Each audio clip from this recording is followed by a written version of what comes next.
Okay, yesterday I did a video on the topic of string theory and how there are 10 or more dimensions. And I actually went through all the mathematics, the various types of string theory and Bosnick theories, and I noticed something very interesting. I noticed a lot of what is being propagated in the public eye as so-called science is nothing more than philosophy and a cover-up for what's really going on. Okay, for example, we have Lego dimensions here, right? And you can see how they're basically propagandizing children with the concept of there being other portals. And they don't exactly lie about these portals within Hollywood and the music industry and the gaming industry and just children's toys. Something bad could come from this portal. It's kind of the concept that they often show. You have this Avengers movie portal and some evil things came through and they happen to be bigger than humans, sort of echoing back to the Nephilim, right? And then you have the Transformers movie portal, the same exact type of thing over and over and over. With Transformers, it was to an alternate dimension as well. Avengers, Legos, you got Terminator going back in time, and you have a portal back in time, and you have all these movies and the music industry and just everything within our society talking about dimensions and portals. And I noticed when I looked through just the pure mathematics of string theory and why there has to be more than one dimension. Just briefly, I want to cover that for a second so I can show you what's really going on here. Okay, with string theory, you actually have two different veins. You had Bosnick theory, which is 26 dimensions, and string theory, which is 10 or more dimensions. And the whole idea is they're trying to unite into a single theory to explain everything: particle physics and quantum mechanics, because they can't connect the two without there being more than one dimension on a mathematical model scale. So we already know that there's more than one dimension as a result. We have, length, width, height, which are 3 dimensions, spatial dimensions, and you have time, which is a 4th dimension, sort of a dimension. Some people argue whether that's a dimension or not, it doesn't matter. And then there's 6 more dimensions at least for there to be a way to harmonize all these scientific theories. Now, that's just sort of the summation of the whole thing. They don't actually know what these other 10 dimensions are, not even remotely.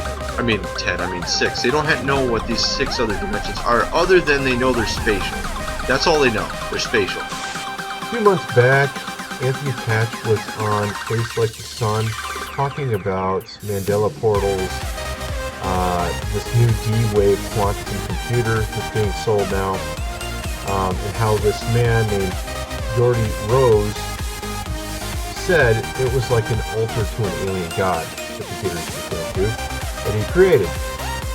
Essentially what's going on is they're trying to find a way to observe subatomic particles without observing them. Because what's going on is when you observe a subatomic particle, you're actually causing a creation point. And what I mean by that is when you look at something, it causes that subatomic particle to take a state.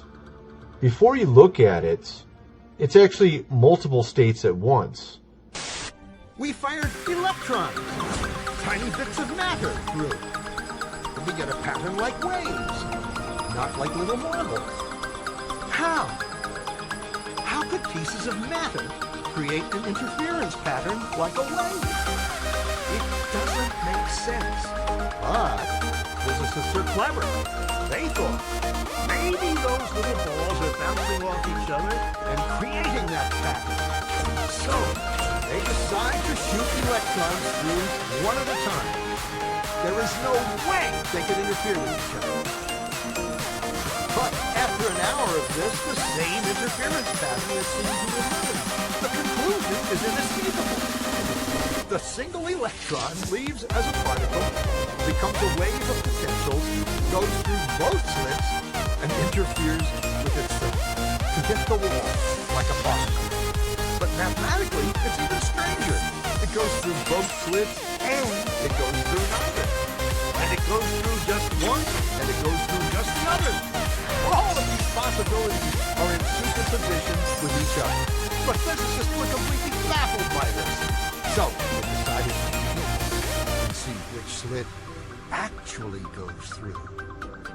They put a measuring device by one slit to see which one it went through and let it fly.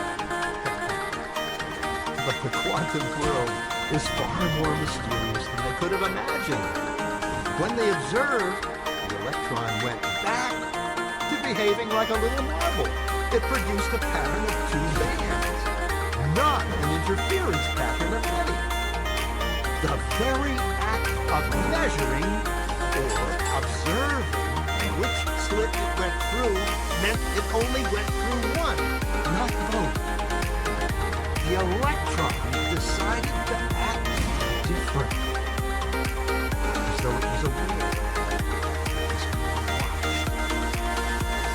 It was here that physicists stepped forever into the strange, never world of quantum events. What is matter? Marbles or waves? And waves of what? And what does the observer have to do with anything? The observer collapsed the wave function simply by observing. These other dimensions fold in on themselves, although they're spatial dimensions. Now, we can't observe them because it's on such a microscopic level. But with this whole knowing that these subatomic particles are multiple states at once until you observe it, we know that, like for example, if you have two electrons that are connected on an atomic level to an atom, and you somehow split those electrons apart from one another, from this atom, and separate them, even 1,000 light years, these two electrons will still behave as if they're connected. Okay? So there's a lot of weird stuff going on that they can't understand. And of course, what it essentially tells us is that our reality is not exactly what we think it is. It's not concrete. It's not real. Okay? When we observe something, it creates it. It's kind of like a video game. And when you're playing a video game, before you make a decision, there's a lot of variables that could happen within the programming. But once you make the decision, it reacts and it gives you what you need. Okay? Whatever three-dimensional thing you end up seeing, or whatever thing you interact with in the game. It's the same with our reality. A subatomic particle can be multiple states at one time until you observe it. When you observe it, it becomes one state. So that tells you, in a sense, we are in some sort of program.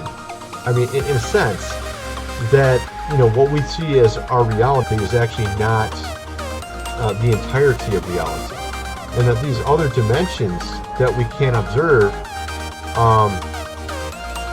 according to quantum mechanics, string theory, exist and are real. I mean, they're building computers based off this understanding, and the whole idea is, like I said, once you observe it, it falls apart. You can't see the multiple states. These computers are based on the concept of there being multiple states, and somehow being able to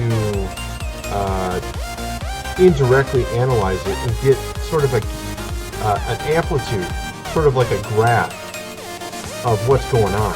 So like you put in some variables, you want to get the results in this multi-level result, but you can't get it if you directly observe it, right? So instead you have these, they've come up with these formulas on how to, in a sense, get an amplitude of what's going on with the results when you put it into the computer. So it's kind of like you get sort of a picture instead of an exact result. This is exactly what this, you know, multiple states are. They get sort of like a dim picture. And these dimensions are here with us. We just can't observe them. In a sense, the spiritual dimension is how you would say it religiously. You know, of course, a lot of people don't believe in the spiritual, right? You know, but this actually proves there are other dimensions, and this, in a sense, ties into the whole concept of the spiritual dimension. You know, what are these other spatial dimensions we can't observe that they're somehow making a graph of? And the reason why these computers are so much faster than standard computers is, like I said, the standard computer is binary. You only can do so much with binary. And when you look at a set of like if you set a set of numbers, you have to do so many processes to figure out something.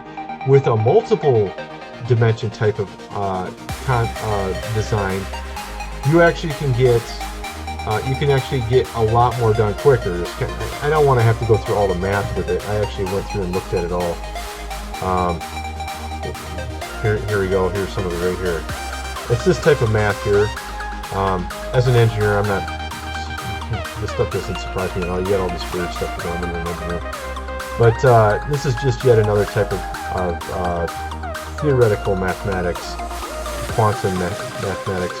And I understand what's going on. It's not rocket science. Well, I mean, maybe it is in a sense rocket science, but it just reminds me of calculus, and just on a different level, you know what I mean? You know, alters to an alien god. It sort of shows you how they know they're actually tapping into the spiritual realm to get these calculations, even though they're looking at a subatomic level. Now, you know, with the concept of CERN, of course, they're just crashing particles together to see what the results are and to understand sort of these other dimensions. Now, is there more to it than all this? Of course, it could be a lot more to it than all this. We'd be only speculating. It is curious, he says, alters to an alien god. It makes you really wonder what else they're also doing, what it maybe there's more understanding that they're not letting us know about regarding this quantum computing. And I guess you could say also with CERN the same kind of thing. You know, with CERN, they're understanding other dimensions. Now, if they're starting to understand other dimensions, they're understanding how they work. Eventually, maybe they could sort of make a bridge between these two dimensions, from the spiritual to the physical. And that's kind of what a lot of these guys who are doing research on this are thinking. And I actually agree with that. But I think it gets hyped up sometimes a little too much. I think there's a lot of stuff they're not telling us about that they've already figured out. But you know, it's all up to speculation with a lot of people on this type of stuff. But I just wanted to kind of cover sort of, you know, what is this quantum computing? Because when I was reading some of these guys' work, they're talking as if they're literally opening up dimensions, like portals to some other universe or something, micro portals or something. I don't think that's an accurate way to say it. The dimensions are already there. They're just finding ways to observe those dimensions. Now, yeah, with CERN, I guess you could say in a sense they're kind of trying to crash these subatomic particles together.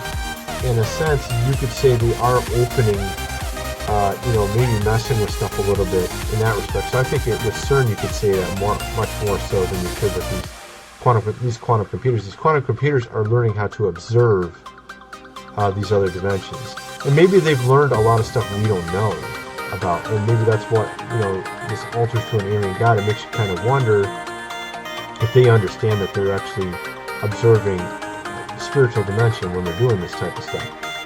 And of course, you're observing an atom in a spiritual dimension. I mean, it's not like you're observing Lucifer or something in a spiritual dimension. But then again, we don't know what they're doing on the side, you know what I mean?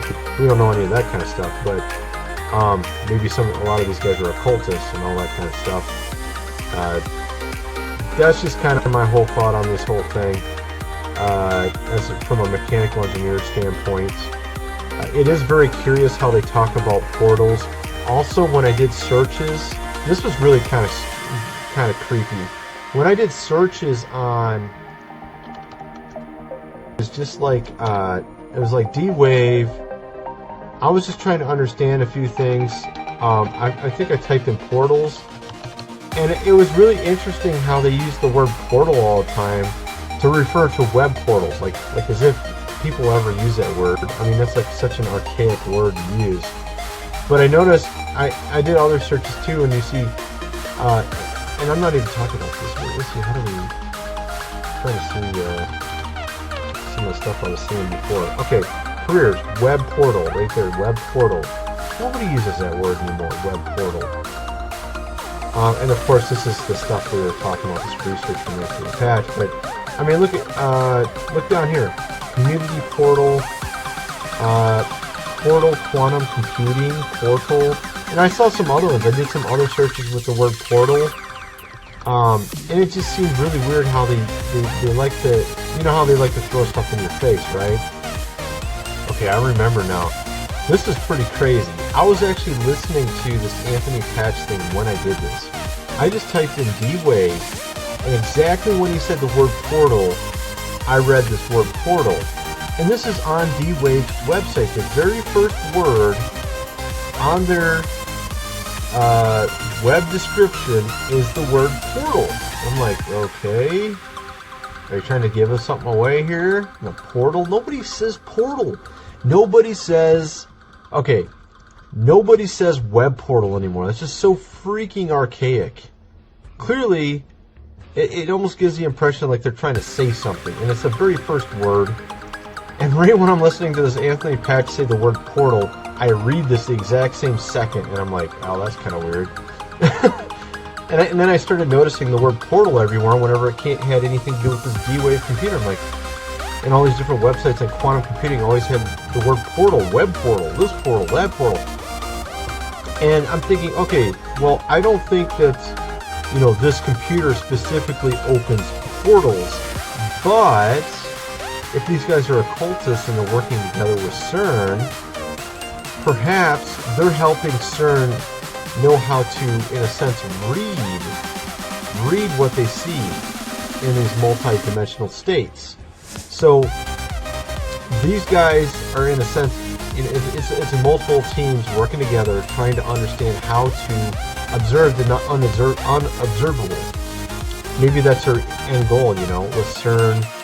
I don't know if they could do it with these computers because, like I said, I think they're just merely observing these other dimensions. They found a way to indirectly observe these other dimensions, and it's sort of like a dim picture, not exact, you know, science in a sense.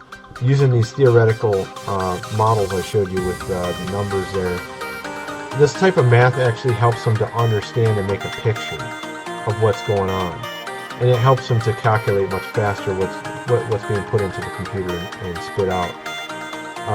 And it has to do with, like, in a sense, it's sort of like a wave property, waves that cancel out each other, waves that amplify each other. So it comes down to looking at waves that cancel each other out and waves that amplify each other. That's what basically the math comes down to when it comes to this D-Wave computer.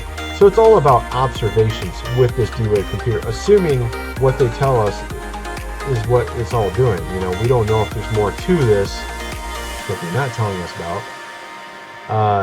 But it seems to be more of an observation type thing. And the reason why they put it at almost absolute zero and all that stuff, actually I had a picture of why they did that. I don't know if I closed it already. I think it was here. The reason why they put it at absolute zero and all that is because then there's less, and they also take away the magnetic field interference. So they get rid of the magnetic field interference and they put it at absolute zero so that they can get a more pure result that they can quantify from analyzing the subatomic particles. And in that way they can get a better readout when they're trying to make sort of a picture of the results. That's why it runs that way. But the whole thing about, is there more to it than just, is it more than them just observing these other dimensions? I don't know. But with CERN, it's very clear it's not just observing these other dimensions, it's also causing, in a sense, rifts when they do these subatomic particle collisions. So, you know, with CERN, I can see that far more so being science towards portals than this whole computer thing, this D-Wave computer. Maybe I'm missing something. I mean, they're not going to tell us, obviously, flat out, but this is just how I see it.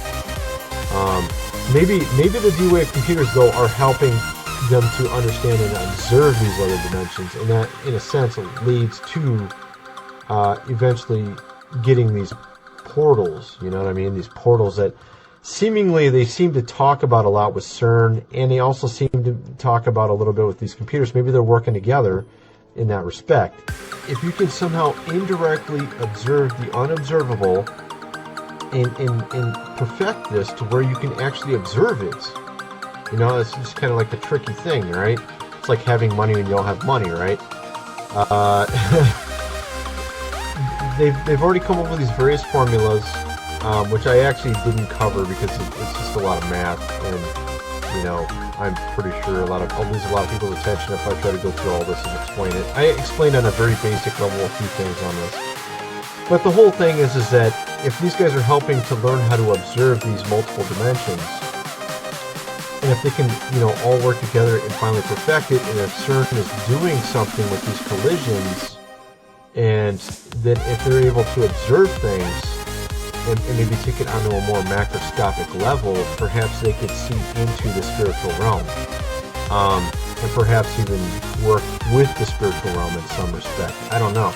But I don't think that these computers themselves directly do anything of that sort. I don't think they do it even on a microscopic level. I think they merely are observing subatomic particles in multiple dimensions. And that's how they're reading their results. Whether or not they're doing extra stuff in the background we're not aware of, which they're not telling us about, of course that's completely different. Now, they also talked about in this video about Mandela effects. How is it? Does this have anything to do with the Mandela effect?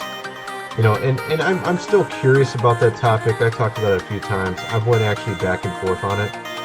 I don't think the Bible's been changed, but there are a lot of things that are very strange.